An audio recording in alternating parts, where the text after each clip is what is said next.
जय हिंद दोस्तों, स्वागत है आपका हमारे YouTube channel Pioneer creation Ayodhya पर।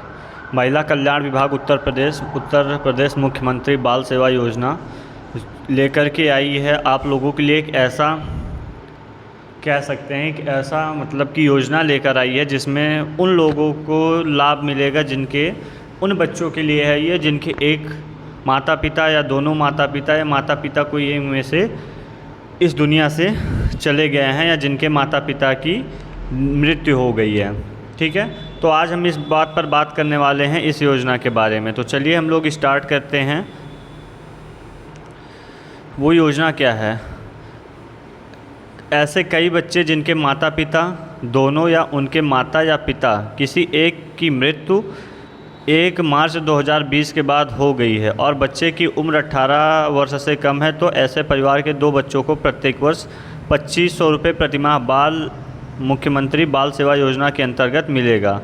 ठीक है, मतलब कहने का मतलब यह है कि अगर किसी भी परिवार में किसी भी दुर्घटना के कारण किसी बच्चे की उम्र 18 साल से कम है और उसके माता पिता दोनों की या माता पिता किसी एक में से किसी एक लोग की मृत्यु 18 मार्च 2020 के बाद हो गई है, तो ऐसे बच्चे को परिवार के 2 बच्चे जो हैं उनको 2500 रुपये हर माह मिलेगा। किसके द्वारा? मुख्यमंत्री बाल सेवा योजना स्टार्ट की गई है, इसके अंतर्गत मिलेगा। ज़्यादा से ज़्यादा लोग को इसका लाभ मिल सके इसीलिए मैं वीडियो बना रहा। ज़्यादा से ज़्यादा लोगों को इसका लाभ दिलाएं।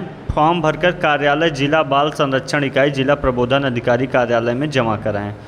ये जिला प्रबोधन अधिकारी या जिला संरक्षण इकाई आपको कहाँ मिलेंगे? विकास भवन में, हर ज़िले के विकास भवन में। ये योजना उत्तर प्रदेश के 75 ज़िले हैं, 75 ज़िलों के लिए है, तो आप इस योजना का लाभ उठा सकते हैं। अगर किसी के साथ दुर्घटना हुई है तो उसे ये मौका आप दिला सकते हैं कि 2500 रुपये प्रतिमाह मिल सकते हैं। ठीक है, तो इसके लिए आपको क्या क्या करना पड़ेगा? सबसे पहले मैं आपको बता दूं क्या क्या कौन कौन से लोग इसके पात्र हैं, क्या कैसे हैं।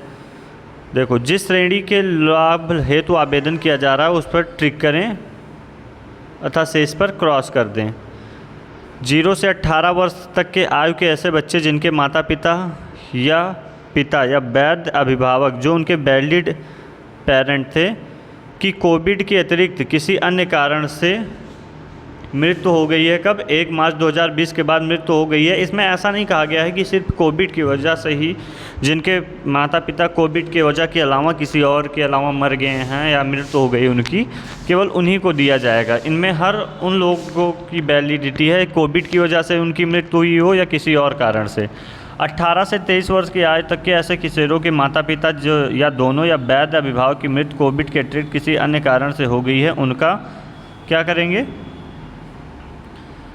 उनको कक्षा 12 तक शिक्षा पूर्ण करने के उपरांत राजकीय महाविद्यालय, विश्वविद्यालय एवं तकनीकी संस्थान में स्नातक डिग्री तथा डिप्लोमा प्राप्त करने वाले NET, JEE, क्लैट जैसे राष्ट्रीय एवं राज्य स्तरीय परीक्षाएं उत्तीर्ण करने वाले मेधावी छात्रों को 23 वर्ष आयु पूरी होने तथा स्नातक परीक्षा एवं मान्यता प्राप्त तकनीकी संस्था से डिप्लोमा प्राप्त करने में जो भी पहले हों। मतलब कि अगर आप अभी 18 साल से कम हैं तो जब तक आप 12th क्रॉस करेंगे तब तक तो आपके लिए फ़िक्स है। उसके बाद में अगर आप किसी भी गवर्नमेंट कॉलेज, यूनिवर्सिटी, किसी इंस्टीट्यूट या डिप्लोमा करते हैं किसी जगह पे या नीट, JEE, क्लैट का भी एग्ज़ाम देते हैं, तो आप करने में जो भी पहले हों, मतलब कि जो करना आप चाह रहे हैं उसके लिए आपको गवर्नमेंट फंड देगी आपके अकाउंट में। उत्तर प्रदेश मुख्यमंत्री बाल सेवा योजना के अंतर्गत लाभ प्राप्त कर रहे ऐसे बच्चे जो कि 18 वर्ष की आयु पूरी करने के उपरांत कक्षा 12 तक शिक्षा पूर्ण करने के बाद भी राजकीय महाविद्यालय, विश्वविद्यालय अथवा स्नातक डिग्री में डिप्लोमा करने के प्राप्त नीट, JEE, क्लैट जैसे राष्ट्रीय एवं राज्य स्तरीय प्रतियोगी परीक्षाएं उत्तीर्ण करने वाले मेधावी छात्र की 23 वर्ष की आयु पूरी होने या स्नातक शिक्षा अथवा मान्यता प्राप्त किसी संस्थान से डिप्लोमा प्राप्त करने में जो भी पहले हों।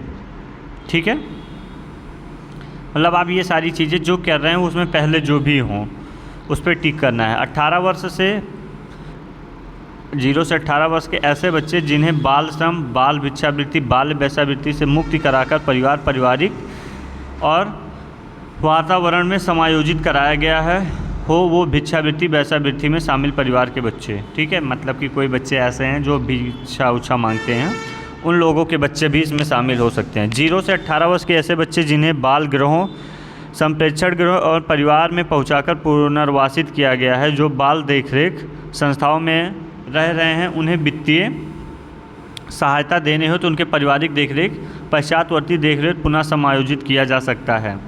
पात्र श्रेणियों के लाभार्थी को प्रतिमाह 2500 रुपये, 2500 रुपये की धनराशि 2 छमाही किस्तों में दी जाएगी। ठीक है, मतलब ये दी तो आपको जाएगी क्या होगी, हर माह प्रतिमाह के हिसाब से, लेकिन 2 छमाही किस्तों में दी जाएंगी। 6 महीने में एक बार, मतलब आपके 6 महीने का पूरा अमाउंट जो होगा वो एक बार आपके अकाउंट में आ जाएगा और 6 महीने का अगली बार में, साल भर में 2 बार आपके अकाउंट में ये पैसे आएंगे।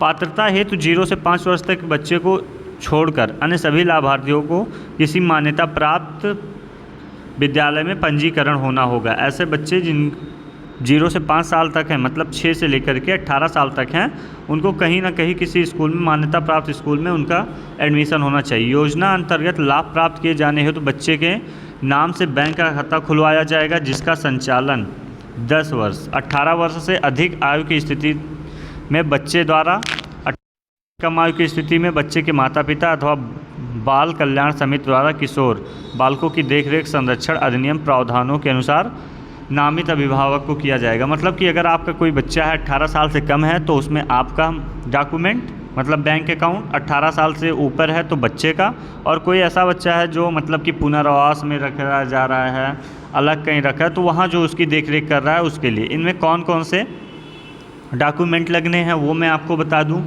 बैंक की पासबुक की फ़ोटोकॉपी, पहचान पत्र में pan card, pensioner photo, ID card, Aadhaar, voter ID card, driving licence, passport, passbook. सरकारी नौकरी में कार्यरत हैं तो विभागीय पहचान पत्र में से कोई एक, विधिक रूप से गोद लेने का प्रमाण पत्र यदि लागू हो तो, अगर आपके किसी बच्चे ने गोद लिया हो किसी बच्चे को, माता पिता या दोनों की जैसी भी स्थिति हो, मृत्यु का प्रमाण पत्र, एकल माता या पिता के जीवित रहने की स्थिति में 3 लाख रुपए से अधिक का आय प्रमाण पत्र, मतलब कि आपका आय प्रमाण पत्र होना चाहिए। माता पिता दोनों की मृत्यु की स्थिति में आवश्यक नहीं है। अगर किसी के माता पिता दोनों लोग एक्सपायर हो गए हैं तो उसमें आय प्रमाण की कोई आवश्यकता नहीं है, लेकिन अगर एक माता या पिता में कोई एक एक्सपायर हुआ है तो आपको वहाँ पे आय प्रमाण देना होगा, आय प्रमाण पत्र, जो कि आपका 3 लाख से अधिक नहीं होना चाहिए।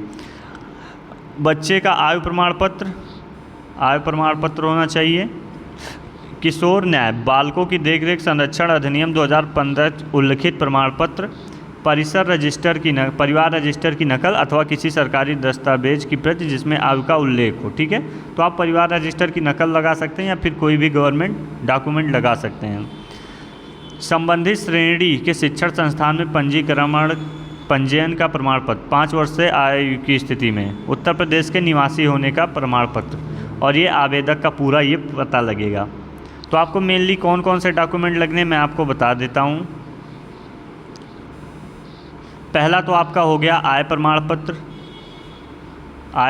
पत्र, जाति प्रमाण पत्र, निवास प्रमाण पत्र, बैंक अकाउंट, माता पिता व बच्चे का आधार कार्ड, जन्म प्रमाण पत्र में आप परिवार रजिस्टर की नकल लगा सकते हैं अगर आपका जन्म प्रमाण पत्र नहीं बना है। शैक्षिक प्रमाण पत्र, मतलब जिस जगह पे वो पढ़ रहा है उस जगह का। पिता की मृत्यु का प्रमाण पत्र, या यहाँ पे पिता या माता भी कर सकते हैं आप, पिता या माता या दोनों में से अगर पिता या माता एक्सपायर हो गए हैं या दोनों लोग एक्सपायर हो गए हैं तो उनकी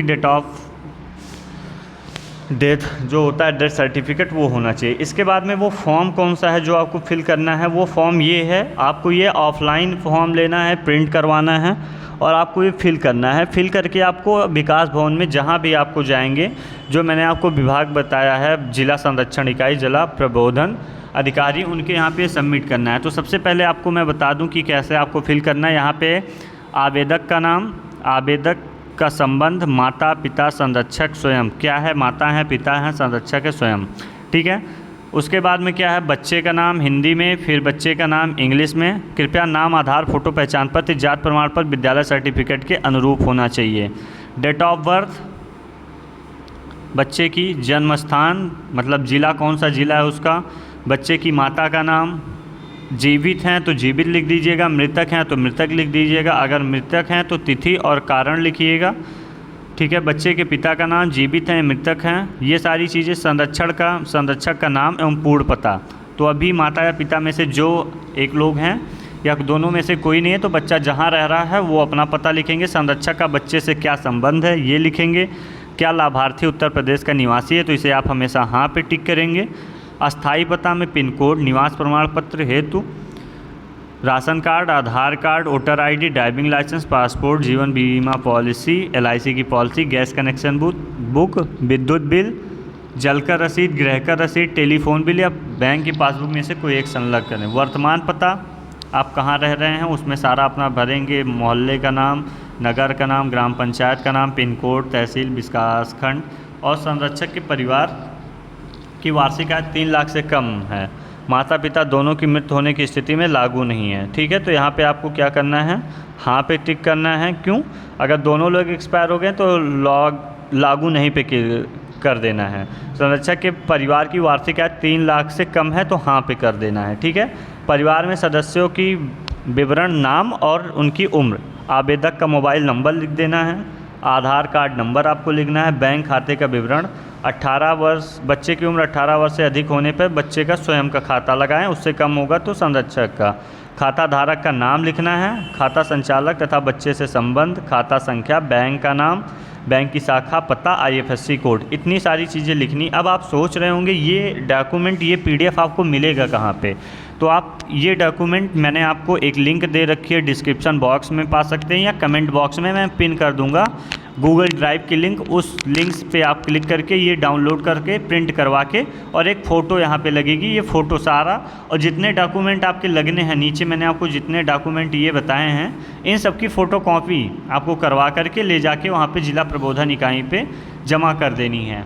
ठीक है, तो आप ज़्यादा से ज़्यादा इस वीडियो को शेयर करें ताकि ज़्यादा से ज़्यादा उन परिवार जिनमें किसी भी तरीके से पारिवारिक क्षति हुई है, जिनके परिवार वाले, अपने बच्चे, अपने माता या पिता की क्षति हुए हैं, तो उनको हल्का सा, ये बहुत ज़्यादा तो नहीं बट हल्का सा उनको ये लाभ मिल सके, तो अपनी शिक्षा, अपनी पढ़ाई क्या कर सके, आगे अग्रसित कर सके, लगातार अपनी पढ़ाई को जारी रख सकें। तो कृपया आप इस वीडियो को ज़्यादा से ज़्यादा लोगों तक शेयर करिए।